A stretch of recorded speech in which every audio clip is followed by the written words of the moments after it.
कोई भी पॉइंट हो सकता है डायपोल के आसपास, जिसका हमें क्या करना है भाई, जिसके ऊपर हमें क्या फाइंड आउट करनी है, electric field intensity find out करनी है। ठीक है, वो पॉइंट अब ना तो एक्सियल लाइन पे है, ना ही वो पॉइंट कहाँ पे है, इक्वेटोरियल लाइन पे है, वो रैंडमली कहीं भी हो सकता है। तो इस टॉपिक के अंदर सबसे पहले तो वही कंसिडरेशन तुम्हारी होनी चाहिए कि let us consider we have a dipole which consist of two charges, एक माइनस क्यू एक प्लस क्यू है, उसका सेंटर O है, डिस्टेंस कितना है उसके बीच में 2a है। एक बेसिक सा जनरल जो चीजें तुम डायग्राम में बना रहे हो 2 लाइनों में उसको डिस्क्राइब भी कर दोगे ताकि पढ़ने वाले को समझ आए कि तुम क्या लिख रहे हो। ठीक है, तो एक डायपोल बना लेते हैं भाई, यहाँ पे माइनस क्यू चार्ज रखा है दैट इज पॉइंट ए, और यहाँ पे पॉइंट बी के ऊपर कोई चार्ज रखा है प्लस क्यू।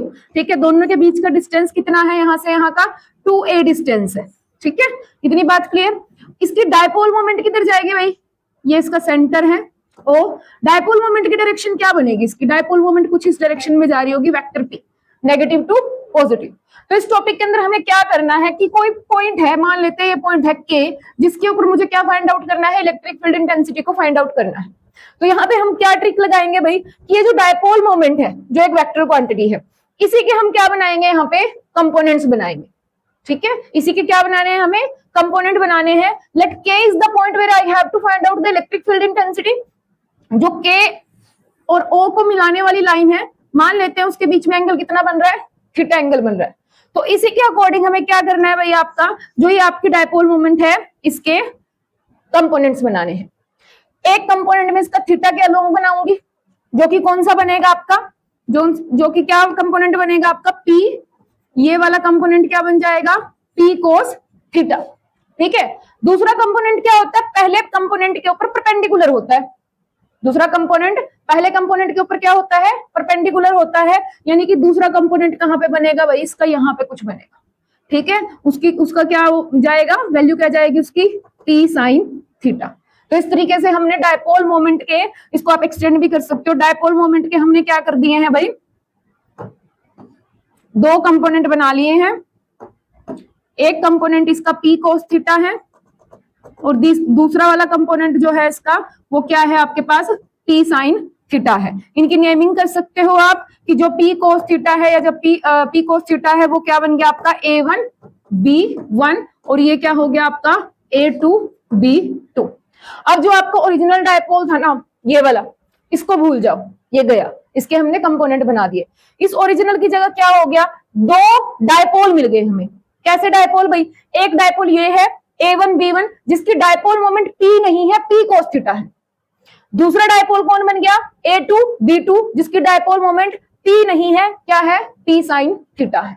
समझ आ गई बात। तो जो पहले वाला डायपोल है ये वाला A1 B1 वाला, इसकी वजह से अगर मुझे इस पॉइंट पे K पॉइंट के ऊपर electric field intensity find out करनी हो, तो ये K पॉइंट इस वाले डायपोल की कौन सी लाइन पे बैठा है भाई, इसकी एक्सियल लाइन पे बैठा है।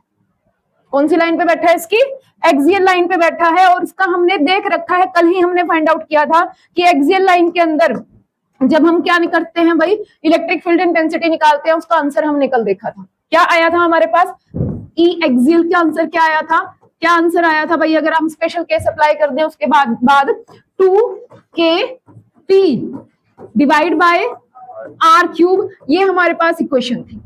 ठीक है, आज भी हमारे पास एक डायपोल है, उस डायपोल के एक्सियल पॉइंट पे भी हमें निकालना है। बस फर्क सिर्फ इतना है कि आज जो डायपोल है उसकी डायपोल मोमेंट P नहीं है, उसकी जगह क्या आएगा भाई, P cos थीटा आएगा। बस इतना सा डिफरेंस। ठीक है, तो आप लिख सकते हो यहाँ पे electric field intensity at point K due to the component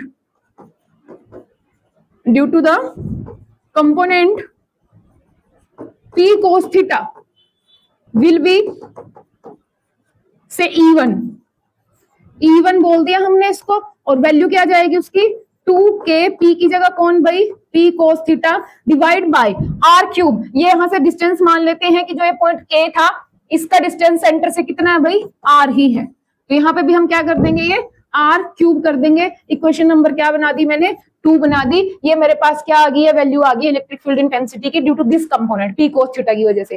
direction कहां होगी, जिस डायरेक्शन में डायपोल मोमेंट होती है उसी डायरेक्शन में इलेक्ट्रिक फील्ड होता है एक्सियल वाले में। तो P cos थीटा इधर जा रहा है, तो यहीं पे आपकी किसकी डायरेक्शन जा रही होगी भाई, वेक्टर E1 की डायरेक्शन जा रही होगी, इस डायरेक्शन में। सिंपल सी बात, इस वाले कंपोनेंट की वजह से इलेक्ट्रिक फील्ड इंटेंसिटी निकाल ली, उसका वैल्यू भी फाइंड आउट कर लिया और उसकी डायरेक्शन भी फाइंड आउट कर ली। ठीक है, अब क्या करेंगे कि जो दूसरा कंपोनेंट बना P साइन थीटा, इसकी वजह से इलेक्ट्रिक फील्ड इंटेंसिटी निकालनी है, कहां पे निकालनी है भाई, के पॉइंट पे। तो ये साफ साफ दिख रहा है कि इस P साइन थीटा वाले के लिए पॉइंट के कहां पे है भाई, उसकी इक्वेटोरियल लाइन पे है ना। तो इक्वेटोरियल वाले का भी हम क्या कर चुके थे भाई, फाइंड आउट कर चुके थे कि क्या आंसर आता है। क्या आंसर आता है ई इक्वेटोरियल का। ई इक्वेटोरियल जो था हमारे पास, वो क्या था हमारे पास, 2 नहीं था, बस वहां पे क्या आता है, KP divide by are cube आता है। जनरल इक्वेशन थी जिसको आप इक्वेशन नंबर 3 से याद कर सकते हो या फिर मेंशन कर सकते हो कि वहां से आया है। ठीक है, तो अब इसके अकॉर्डिंग क्या है मेरे पास, अब जो डायपोल है वो पी नहीं है, क्या है भाई, पी साइन थीटा है। डायपोल का एक कंपोनेंट है पी साइन थीटा, तो बस वही चेंज करना है यहाँ पे, यानी कि जो E2 होगा, अब यहाँ पे बोल देते हैं कि let electric field intensity at point K due to component P sine theta will be, E2 मान लेते हैं उसको, और E2 की जो वैल्यू है वो क्या हो जाएगी, K, P की जगह कौन भाई, P sine theta divide by are cube, equation number 4। तो 2 इलेक्ट्रिक फील्ड इंटेंसिटी यहाँ पे आ चुकी हैं, मैग्नीट्यूड हमने निकाल लिया, डायरेक्शन क्या बनेगी भाई, इक्वेटोरियल वाले में जिस तरफ आपकी डायपोल मोमेंट होती थी उसके अपोजिट डायरेक्शन में क्या मिलता था आपको, इलेक्ट्रिक फील्ड मिलता था। तो इलेक्ट्रिक फील्ड जो E2 है वो कुछ इस डायरेक्शन में जाने वाला है। ठीक है, तो आपको यहाँ पे के पॉइंट के ऊपर 2 इलेक्ट्रिक फील्ड मिल गए, एक इधर जा रहा है, एक इधर, साफ साफ दिख रहा है। टोटल एंगल कितना बन रहा है इन दोनों के बीच में, यहाँ पे 90 डिग्री का। तो मुझे तो नेट निकालना है, नेट फाइंड आउट करने के लिए क्या करूंगी, इन दोनों का रिजल्टेंट निकाल दूंगी। ठीक है, तो नेट इलेक्ट्रिक फील्ड क्या लिखेंगे हम यहाँ पे, net electric field at point के, ठीक है, से E है वो। ठीक है, क्या बनेगा भाई, E की वैल्यू क्या बनेगी, E1 square plus E2 square plus 2 E1 E2, साथ में क्या, कोस एंगल, जो भी इन दोनों के बीच में एंगल है कितना है, 90 डिग्री, सीधा पुट कर देती हूँ यहाँ पे, कोस 90 डिग्री। कोस 90 पुट करने से ये वाली टर्म तो आपकी चली गई, क्योंकि कोस 90 क्या होता है भाई आपके पास, 0 होता है। तो बचा क्या, इन रूट E1 स्क्वायर और E2 स्क्वायर। अब E1 E2 की वैल्यू रख दो बस यहाँ पे। ठीक है, तो E1 और E2 की वैल्यू रखनी है आपके पास, magnitude of E is equal to, E1 की वैल्यू कितनी आई थी, 2KT cos theta divide by are cube square, यही है ना, चेक कर लेना। उसके बाद क्या आएगा, KP sine theta divide by are cube और स्क्वायर। जो चीज कॉमन है उसको बाहर निकाल लो, यहाँ पे K का स्क्वायर है, P का स्क्वायर है, यहाँ भी K square P square r cube. ठीक है, तो जब रूट से बाहर निकलेंगे तो KP डिवाइड बाय क्या आ गया आपके पास, आर क्यूब, इन रूट क्या बचा भाई आपका, 2 का स्क्वायर गया 4, कोस square theta plus sine square theta. If you want, यहाँ पे आप क्या कर सकते हो, एक कोस को अलग कर सकते हो ताकि आपको क्या दिखे, यहाँ पे एक आइडेंटिटी नजर आ जाए।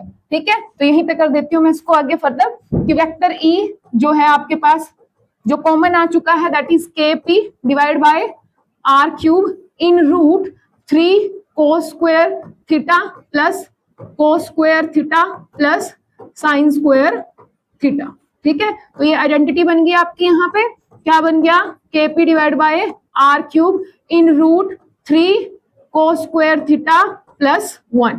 तो ये आपके पास क्या आ चुका है, इलेक्ट्रिक फील्ड इंटेंसिटी की वैल्यू आ चुकी है एट पॉइंट, कहां पे भाई, एट पॉइंट K पे नेट इलेक्ट्रिक फील्ड जो आंसर, जो वैल्यू बनेगी उसकी वैल्यू तुम्हारे सामने है, वैल्यू इतनी आएगी, KP divide by are cube in root 3 cos square theta plus 1। ठीक है, इक्वेशन नंबर कौन सी बन गई आपकी, इक्वेशन नंबर 5 बन गई है। Now what about direction, direction कहां जाएगी, E1 की तरफ जाएगी, E2 की तरफ जाएगी या कहीं और से जाएगी। अगर E1 और E2 दोनों बराबर होते, अगर E1 और E2 का मैग्नीट्यूड क्या होता, इक्वल होता, तो इनके बीच से रिजल्टेंट निकल के जाता। लेकिन अभी क्या है, E1 और E2 का जो मैग्नीट्यूड है उसमें डिफरेंस है। ठीक है, वो दोनों सेम नहीं है, इसलिए मुझे यहाँ पे क्या फाइंड आउट करना पड़ेगा, ये एंगल भी फाइंड आउट करना पड़ेगा कि कहां से वो इलेक्ट्रिक फील्ड इंटेंसिटी जो है वो निकल रही है। सपोज करते हैं कि उसने वेक्टर E1 के साथ जो एंगल है, कोई एंगल बनाया है, कितना भाई, बीटा, ये। ठीक है, बीटा एंगल बना लिया उसने। जनरल फॉर्मूला क्या है आपके पास, टेंजेंट बीटा निकालने का जब आप वेक्टर्स करते थे +1 क्लास में, तो वहां पे जनरल फॉर्मूला क्या था टेंजेंट बीटा का? B sine theta divide by A plus B cos theta करके आपके पास फॉर्मूला था। वहां पे ए बी क्या होते थे? ए और बी दो वेक्टर्स हैं। ए और बी क्या है? दो वेक्टर्स हैं जिनके बीच का एंगल कितना है? थीटा। और इनका कोई रिजल्टेंट है, मान लो यहाँ पे आर, और आर ने ए के साथ एंगल बना रखा है कितना? बीटा। यानी कि रिजल्टेंट का एंगल जिस वाले वेक्टर के साथ बन रहा है उसको तो मैं क्या लेकर चलूंगी? वेक्टर ए, और जिसके साथ एंगल रिजल्टेंट का नहीं हमें पता उसको क्या लेकर चल रही हूं मैं? बी। ठीक है, तो इस सिनेरियो में हमारे पास क्या है? ये ए का काम कर रहा है, ये बी का काम कर रहा है, और थीटा का काम क्या? ए और बी के बीच में जो एंगल है वो थीटा। यहाँ पे ए और बी कौन है? E1 और E2। E1 और E2 के बीच का एंगल कितना है यहाँ पे? 90 डिग्री। ठीक है, तो अगर इस वाले केस का मैं यहाँ पे वैल्यू पुट करूं तो टेंजेंट बीटा जो है आपके पास क्या आ जाएगा? बी की जगह कौन भाई? E2 साइन थीटा की जगह कितना? 90 डिग्री डिवाइड बाय ए की जगह कौन? E1 प्लस यहाँ पे E2 कोस कितना भाई? 90 डिग्री। ये बन जाएगा। तो ये वाला हिस्सा तो गया यहां से, क्योंकि कोस 90 क्या हो गया? 0 हो गया, और साइन 90 हो गया 1। तो क्या बचा आपके पास यहाँ पे? E2 डिवाइड बाय E1 बच गया। अब आप E2 और E1 की वैल्यू रख दो। E2 की वैल्यू कितनी आई थी आपके पास? KP sine theta divide bye R cube आपकी E2 की वैल्यू थी। E1 की वैल्यू कितनी थी?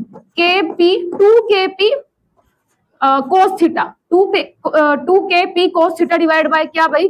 R cube. KP से KP गया, ठीक है, R क्यूब से R क्यूब गया, साइन बाय कोस टेंजेंट बन गया। तो यहाँ पे क्या आ गया आपके पास? Tangent beta is equal to 1/2 tangent, tangent क्या?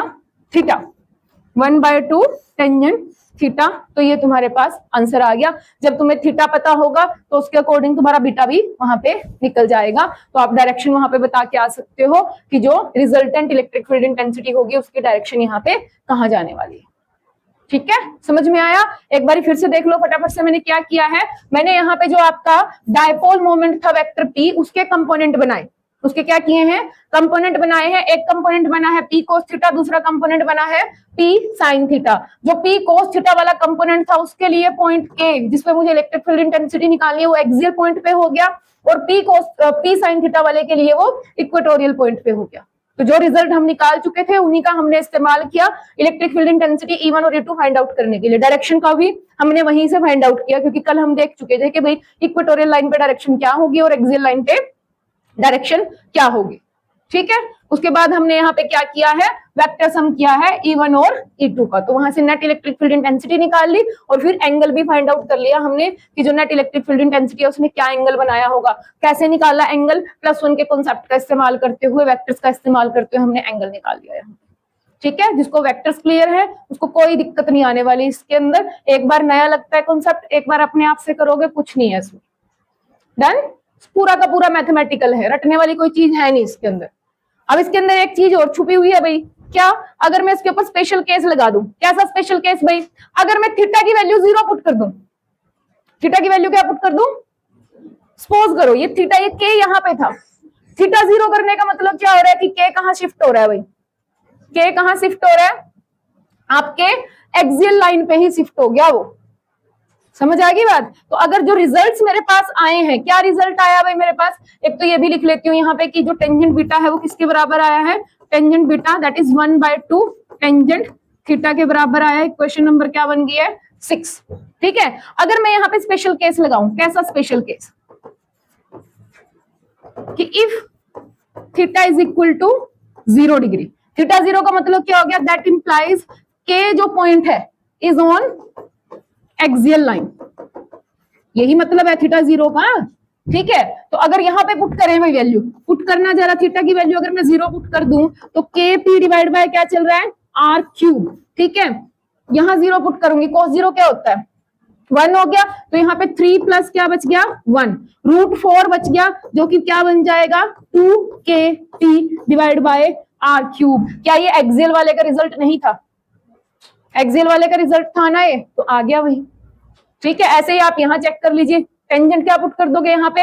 0 डिग्री। टेंजेंट 0 पुट करोगे, बीटा की वैल्यू क्या आ जाएगी? 0। टेंजेंट 0 क्या होता है? टेंजेंट 0 क्या होता है? 0 ही होता है। ठीक है, तो ये 0 हो गया, बीटा भी क्या आ गया 0। बीटा 0 होने का मतलब कि डायपोल के साथ कोई एंगल नहीं बना, डायपोल मोमेंट के साथ कोई एंगल, जिस डायरेक्शन में डायपोल मोमेंट है उसी डायरेक्शन में आपका इलेक्ट्रिक फील्ड भी, एक्सियल में यही होता है, यही होता है एक्सियल में। ठीक है, तो बीटा का वैल्यू यहाँ पे कितना आ जाएगा आपके पास, बीटा भी इस केस के अंदर कितना आ जाएगा 0, एक्सियल वाला रिजल्ट आ गया। और अगर मैं थीटा की वैल्यू यहाँ 90 पुट कर दूं भाई, थीटा 90 का मतलब क्या है, यहां से के को शिफ्ट कर दिया, यहाँ पे कहां चला गया, इस वाले डायपोल के कैसे पॉइंट पे चला जाएगा, इक्वेटोरियल पे। अगर थीटा की वैल्यू क्या पुट कर दूं मैं 90 डिग्री पुट कर दूं, करके देख लो भाई यहाँ पे, अगर थीटा की वैल्यू क्या पुट करें 90 डिग्री पुट करें तो इलेक्ट्रिक फील्ड इंटेंसिटी यहाँ चेक करो, ये वाला हिस्सा क्या हो जाएगा 0 हो गया, √1 होता है, तो ये क्या बचा तुम्हारे पास KP divide bye R cube, equatorial का रिजल्ट यही था।